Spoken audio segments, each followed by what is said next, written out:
Welcome to Something Else Entirely, where we center the weird so we may grow stronger in spirit.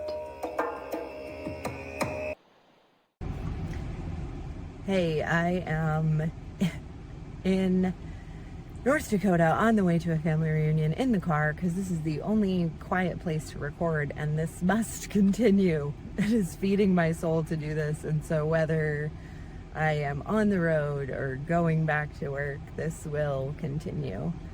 This morning when I was on the way to the airport, I saw an eagle on an electrical pole, and just one pole down there was a large black bird. It's probably a crow, but I could not help but see it as a condor. The metaphor really hit. I thought, oh, there it is, right there. And as is my practice, I listened to the episode back before I publish it, and I noticed there are parts where I sound kind of angry. And I think that's fair. I think a lot of us have good reason to be angry right now. And I'm not going to throw the baby out with the bathwater, because there are a lot of good things that science has done for us and will continue to do.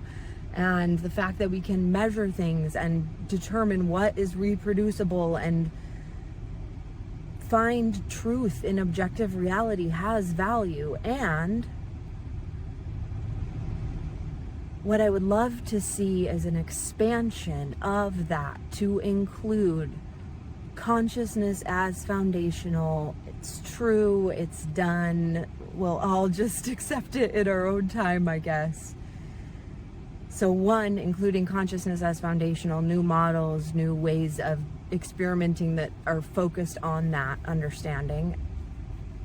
And then second, to include subjective human experience as something worthy of study. You know, it used to be that if you can't measure it and it's subjective, that has no value, or it's a second-rate science. And I believe in the future, these are some of the most important questions we can ask. You know, what happens when we die? How are people receiving information across space and time? What is the nature of consciousness and the transmission of information? And so, yeah, if whoever's in charge of science could just go ahead and fix all of that and just include consciousness as foundational and the inclusion of subjective experience and all of those things, that would be great. Thanks. And speaking of science, I would also like to give a shout out to someone who I believe is listening, which is my grad school advisor. So, Kurt, if you're listening, this one's for you. And there were times when you were kind of hard on us. We all know that. I think everybody's grad school advisor is tough. But you're a good man. And it was hard, getting the grant money and grinding to get the grants to publish the papers, to get more grants to publish the papers. It's hard, and there's a lot of pressure on you, and I see that now. I see what it's like. And I also saw the beautiful artistry that came out of you, the jazz music you played. It's incredible. And you know me, Kurt. You know me, and you know I was a good scientist, and that I have the ability to distinguish what is my personal experience and what is validated by research. And not that one is better or more important than the other, but that I can distinguish them. You know that. And I'm telling you, consciousness is foundational. So I hope you'll stick with me for the ride. It's going to be really fun. I was always good at fun, right? So, I hope you're listening, and here's episode 12 from Fargo, North Dakota. Hey, everybody. I'm going to do the thing again where I just get on and say whatever because it feels better. I'm having fun. So, I wanted to start by talking about why soul school is important to me. So, what it is and why it's important to me. Soul school is about remembering the truth that we all already know, that consciousness is foundational. And this is important for a lot of reasons. One, the actual science is already there, and I've read the books. I have a PhD. I was actually a very talented, I was a gifted scientist. I don't like that identity so much anymore because it's all messed up with scientism. But the point is, I have the ability to read research and distinguish what's going on.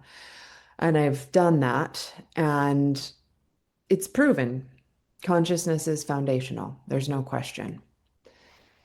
That also is, luckily for me, aligns with my lived experiences. And the reason I'm starting Soul School is because, one, I've been in education for my whole life. I believe in education, not the way current higher education is going is garbage, totally unsustainable. And honestly, I feel some guilt about still being even involved in that system.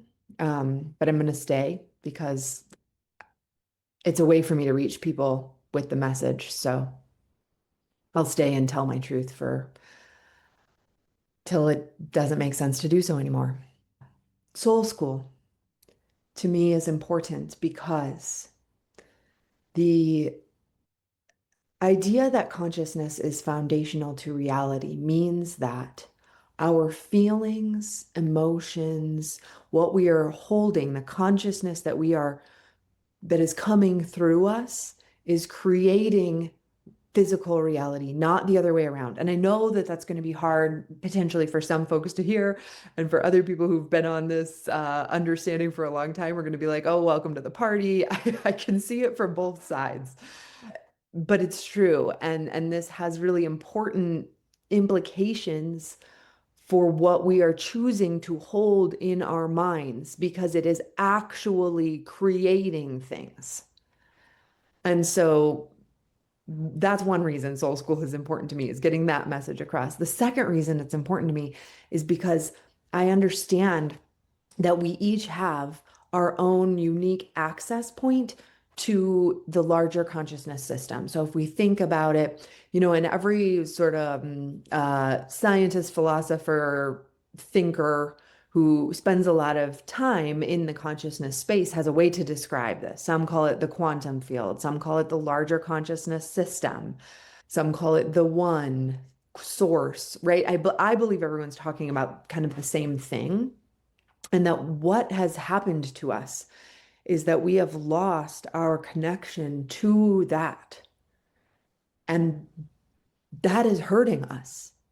This is where a lot of our suffering is coming from. We are in pain because we've lost our connection to the greater intelligence. And we each have a unique access point. And so part of Soul School is helping young folks or adults or anyone who wants to, that through community, we can support each other in the cultivation of our unique connection to that. Because nothing feels better than being reconnected to that. There's no book you can read or person you can go to, or whatever that is going to feel better than actually yourself in your heart and your consciousness being reconnected to that. There's nothing like it. And so all I want to do now is help other people reconnect to that. And because of my scientific training, I can help people who need the science shown to them to believe. And I know that that won't be everyone. If there are people for whom the science can be helpful, I I have that and can use that to help serve this mission. So Soul School is really about using the power of community to help each person cultivate their unique access point to the larger consciousness system and allowing that to flow through us and such that we may become like the starlings and to come into alignment, flowing all together because we see ourselves truly as parts whole. That's the truth. And we've forgotten for so long. And I feel late to the party. I do. And speaking of being late to the party, I'm making art about this for a artist in residency, and I was with our little team, and I feel so grateful that the artists would even accept me. And not, I always loved art, but the hubris of scientism did infect me for a time. And so to any artists out there, I'm sorry. But the coming together of the art and the science, I believe, is important. And anyway, I was with my couple, the artists. One is the visual artist who is also a student of Soul School, and another colleague who is an artist. And I think we're all artists, actually, but he is a practicing artist. And he was kind of explaining to me, as I was going through the art with him, it's this kind of visual, immersive, transformative thing. And I was explaining to him the science that I wanted to convey. And he, I think, could sense my desperation to convince people of this truth. And he said it much more gently and poetically than I am about to. But what I could read between the lines and understand from what he was saying was that I was being very myopic or small-minded in my view that, oh, this science is what will convince people, because that's what it took to convince me. But that's just my worldview. So, of course, that's what worked to convince me. And he said, I am much more inclined to believe you, Annie, as a person because I know you than I am to believe any scientific paper. And in that moment, I was just compelled to kneel on the ground before him. Because he's right, it's our relationships. That's what the whole point is. It's that interconnectedness, the relationships between us that make things true. That's where trust and belief comes from. And in that moment when I just kind of fell to the ground like, oh, you're right. And I understand how other people who've been trained in the sciences might hear this, because it is a little painful to be like, wow, I was wrong for a long time. And but there's no time to be wallowing in regret. I feel an urgency to get everyone on board with this. So yes, that happened and that's over and we got to move on. And so as I was sitting there looking at him, I thought of the prophecy of the condor and the eagle. And forgive me if I don't get this exactly right for those of you who really know it better than I do. But the eagle and the condor is an ancient prophecy that speaks to human societies splitting into two paths, that of the eagle and that of the condor. And it has origins in different indigenous cultures throughout the Amazonian region and speaks of long ago when human societies split into two different paths, that of the eagle, that of the condor. And the prophecy says that in the 1490s, so 500 years ago, in the 1490s would begin a 500-year period during which the eagle people would become so powerful that they would nearly drive the condor people out of existence. And the eagle represents the path of intellect, of industrialization, of the masculine. And the condor is the path of heart and intuition and the feminine. And the prophecy says that during the next 500-year period, beginning in 1990, the potential would arise for the eagle and the condor to come together, to fly in the same sky, and to create a new level of consciousness for humanity. And the prophecy does not say whether or not this will come to pass, only that it is possible. And it's up to us to activate this new potential and ensure that a new consciousness is allowed to rise. And so as I was sitting there trained in the sciences, kneeling before these two artists, I thought, yes, let the eagle and the condor fly together.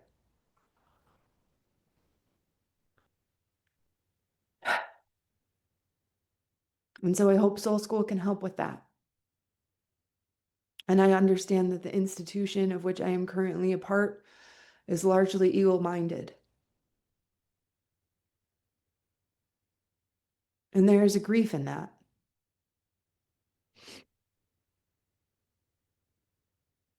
But we feel our grief. And then in feeling it, retune our instrument to envisioning the more beautiful world we want. Because if consciousness is foundational, which it is, because consciousness is foundational, what we hold in our hearts and minds, what we transmit, matters more than we've been given reason, more than reason would have us believe. And one other thing that happened when I was working on this art about consciousness as foundational is I was telling my student, well, he's not my student, this amazing, amazing artist who is a student of Soul School. I was telling him about, I took a long hiatus from the internet, from social media. I guess I was still on the internet, but from social media for years because I really saw the way it was controlling people's minds. And this was even before I really understood consciousness as foundational. I kind of understood it intuitively, right? But I didn't have the belief that I have now. But with this intuitive understanding, I saw the way the phones were controlling people's minds and whipping their emotions around and making us all sick and distracted and unfocused. And so I, at that time, was dedicating my career to creating practices and disciplines and things that would help support people in disentangling from that.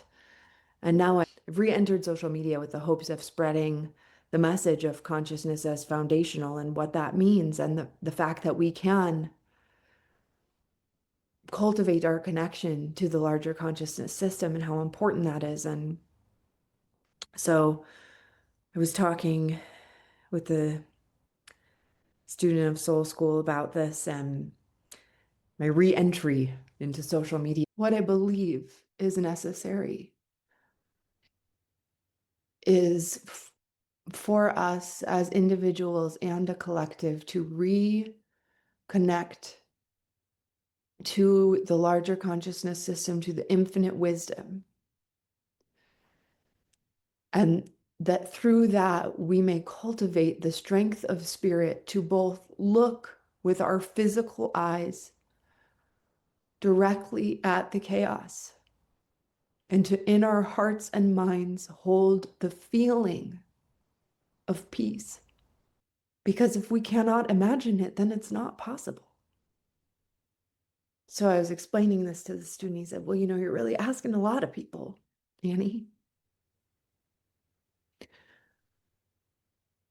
Strength required to do what you're asking.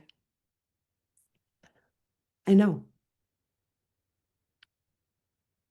But that doesn't mean I'm not going to ask. And I believe people want to feel good. Like we are here for the transmission of love and joy and the joy of creating. People want to feel good. I know that. We don't want to be scrolling all day, feeling like crap, being fragmented. And just, nobody wants that. You ask them, they'll say, no, I don't want that. And so I'm not sure it is so much to ask. And I'm just here to help however I can. And the last little story I'll tell is that I was out walking the dog this morning and I, I received this friend of mine who is an avid through hiker, just popped into my mind. And I thought, now that's interesting. Felt almost like a text notification, but through the field. And it was like, ping. And I thought, oh, well, I'll text you back. So I sent him the information about Soul School and what I was up to. And he said he was so excited to hear from me. And the timing was perfect. He was walking on this long highway all day, just him and his backpack and the open road, and the strength that that must cultivate in a person. And he said, it's really good to hear the optimism you have because that's so hard to find.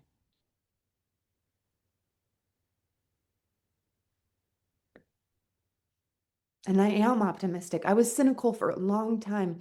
I used to even say hope is toxic, but I'm not cynical anymore.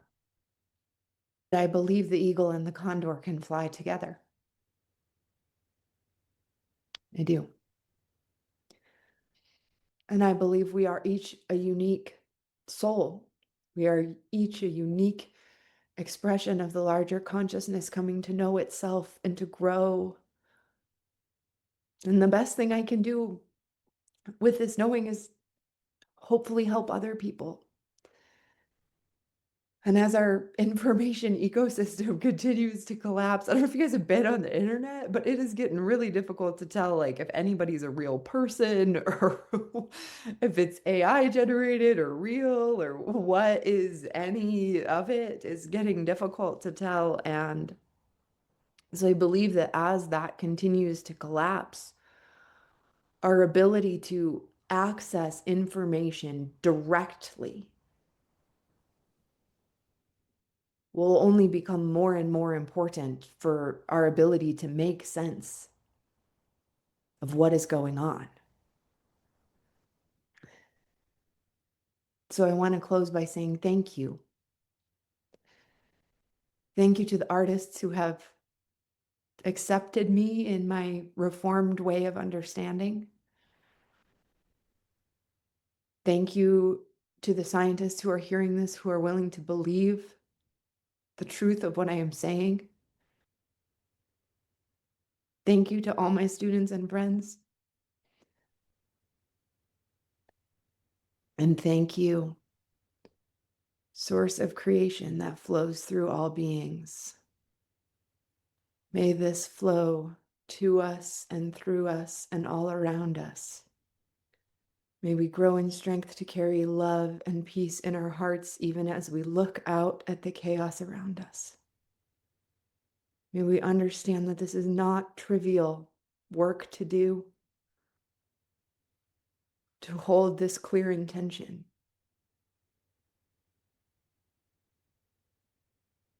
So, from my heart to yours, thank you for tuning in to something else entirely. And just one more thing, the outro.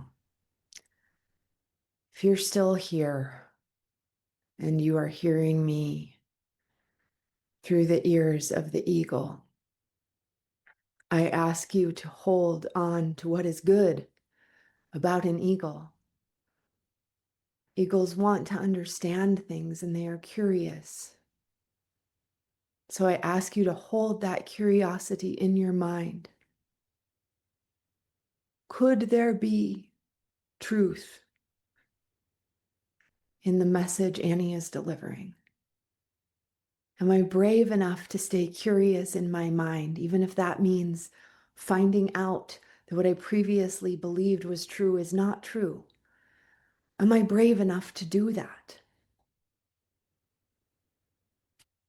Remember what it is that makes an eagle good. And if you are hearing me through the ears of a condor, and you are angry because your way of being has been almost squashed out of existence,